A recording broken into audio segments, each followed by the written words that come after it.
Hey, what's going on, guys? Pete here with mixbetternow.com and learningtomix.com, and today we're going to be continuing in the Mixing from Scratch series, and this time we're going to be checking out some bass.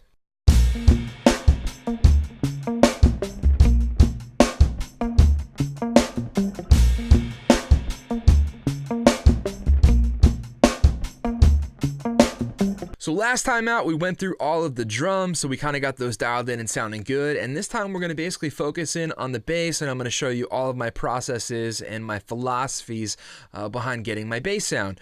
Before we start, I just would like to strongly implore you guys to mix along with me as I go through this. You can get this exact session, Lights Are Low from Matt McKelkin. All you have to do is click on the link in the description box below.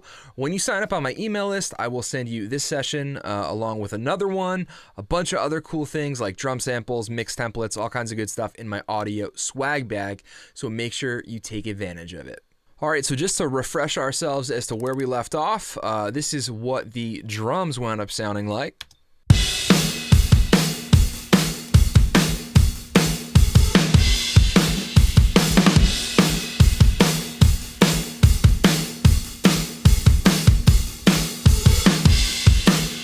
Okay, very cool. So let's talk about basically my concept with bass guitar. Now, 99% of the time, I'm going to get a bass DI track from a client, or most of us are going to use a DI. Why? Well, a couple reasons. Number one, it is very easy and convenient. Number two, a lot of people maybe don't have a bass amp or do not have specific microphones out there which are going to lend themselves to recording bass amps. So very simply put, this is what I do. In this session, there was only a bass DI. Let me turn all this stuff off and you can hear what it sounds like raw. So here is just the DI tone by itself.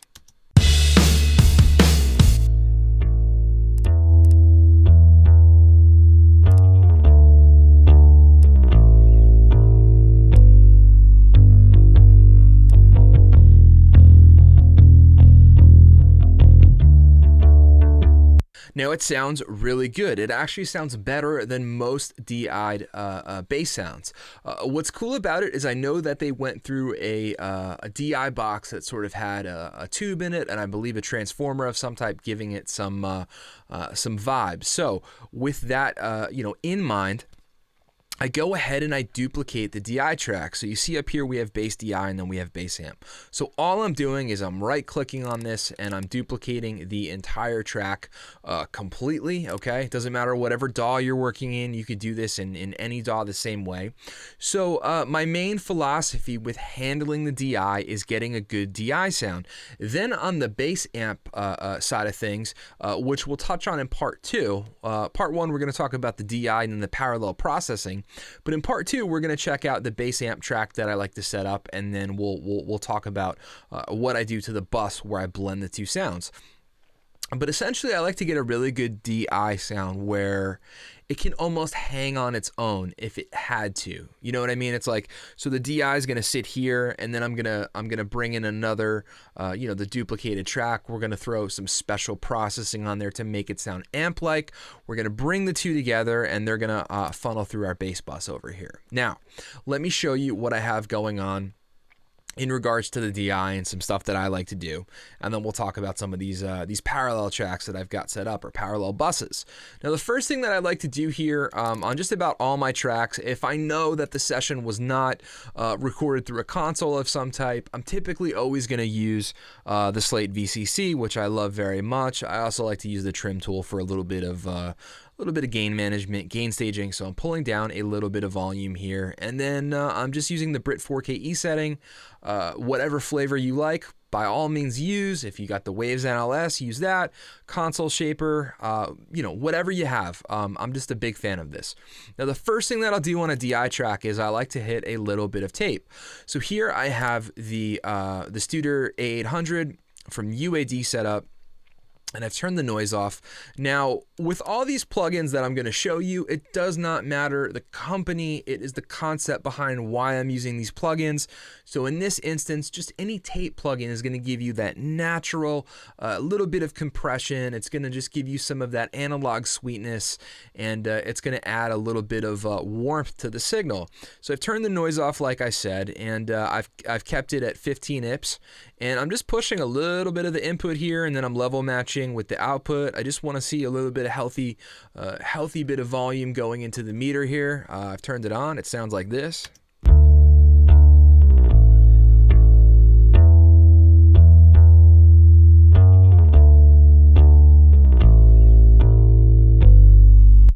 If I turn it off,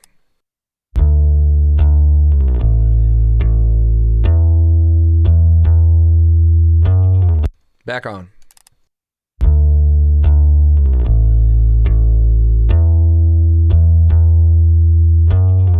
So it's a pretty subtle effect, but it's just rounding off some of those transients in a really nice way that I think sounds very pleasing to our ears.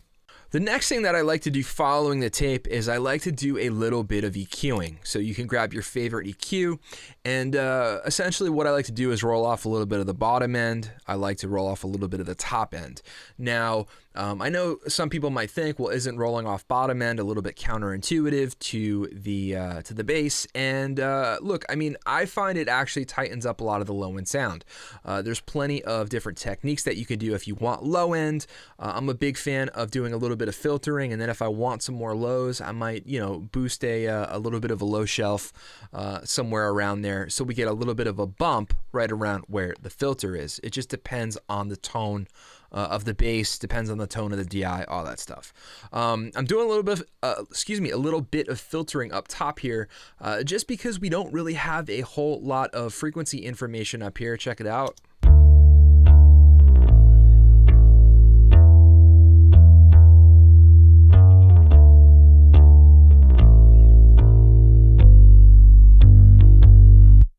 So by filtering up top here, it just ensures that we don't have any fizz or any harshness audible up top. And in the middle, I am just pulling out around 400 here, where I heard a frequency that sounded just a little bit cardboardy to me. Check it out.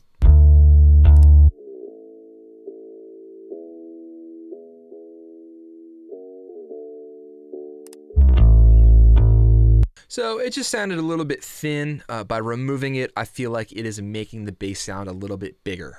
So the last thing that I like to do on my bass DI is I like to do a little bit of serial compression. And my favorite two compressors to sort of use in a serial manner would be an 1176 and an LA2A. So the first thing I have pulled up here is a Blackface 1176.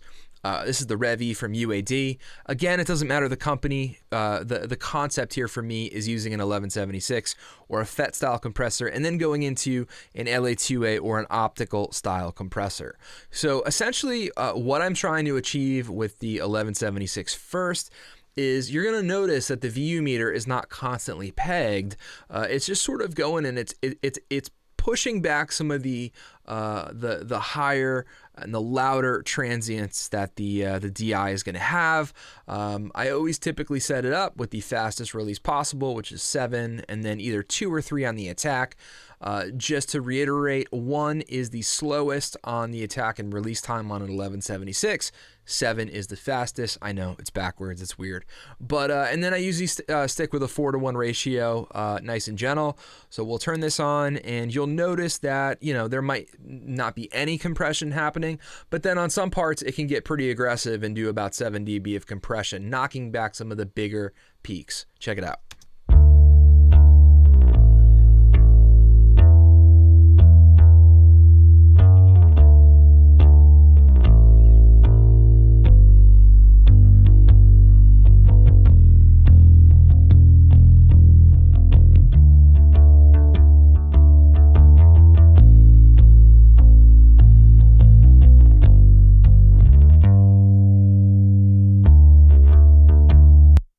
So that's a really nice way to deal with some of those louder parts. And then I'll come in, I'll bring in the good old LA2A here, and I just want to knock off a dB or two, and I want to constantly just smooth it a little bit more.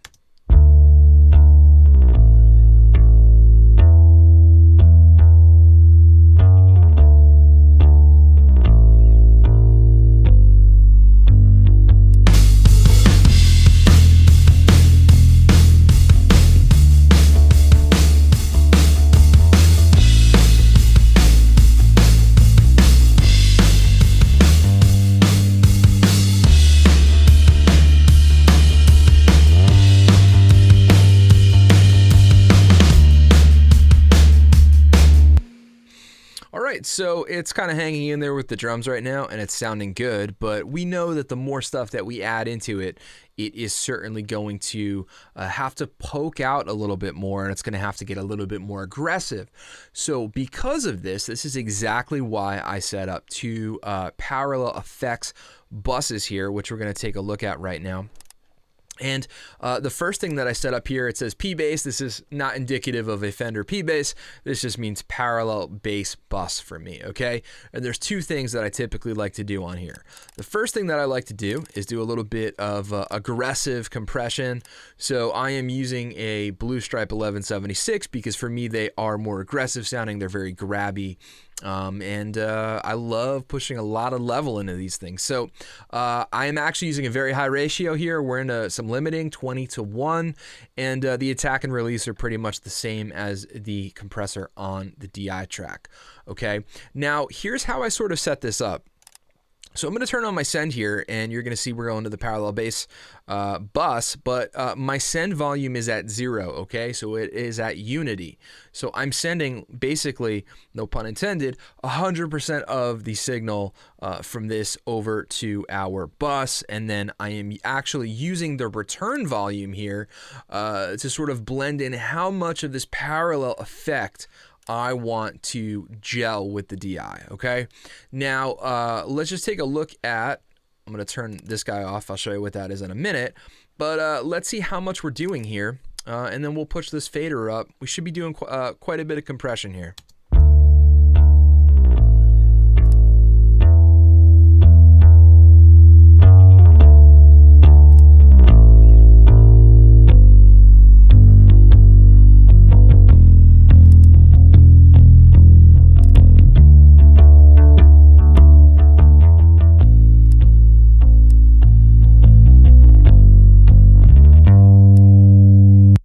So we're hitting it pretty hard, but for me, I like that. That's sort of the concept of using it in parallel, is we are getting a fraction of the effect, okay? It's not like we have it on the track and we're using 100% of it. So what I like to do after the compressor, and this is sort of a little twist that I like to put on it, is I will typically do some EQ. Now this is where this helps the bass kind of poke out a little bit when we start bringing in the other instruments. So, you know, when we bring the drums in, the guitars, the vocals, it's going to get, you know, it could get a little bit lost, and we want to make it poke. So what I'm doing here is I am boosting quite a bit of 3K, 6 dB of 3K, 4 dB of a 5K shelf. And for me, you're going to hear a little bit more cut to the bass when this comes in. Check it out. We'll start with it off.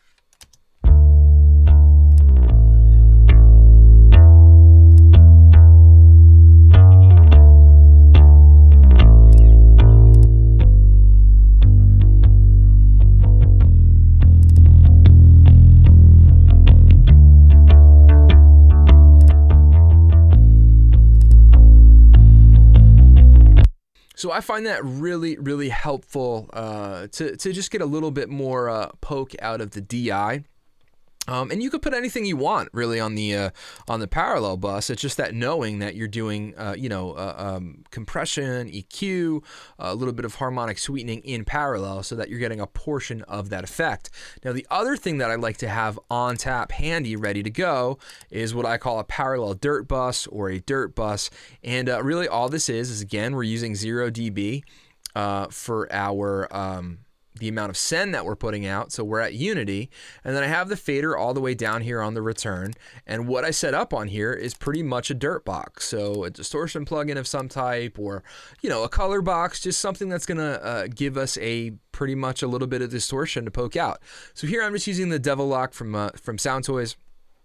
Really great box. And if we just want a little bit more buzz, a little bit more cut, all we have to do is push this fader up, and we are in business. Check it out. We'll start with it off, then we'll put it on.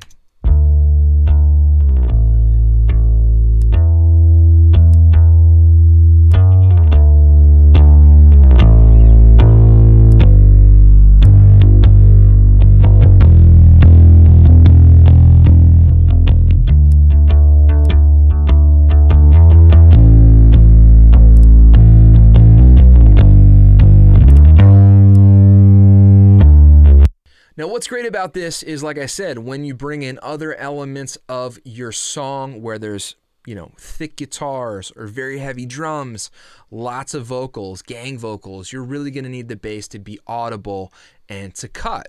So I start with these down typically. I'll leave these on. Sometimes I'll use them. Sometimes I won't. We'll throw on our drums.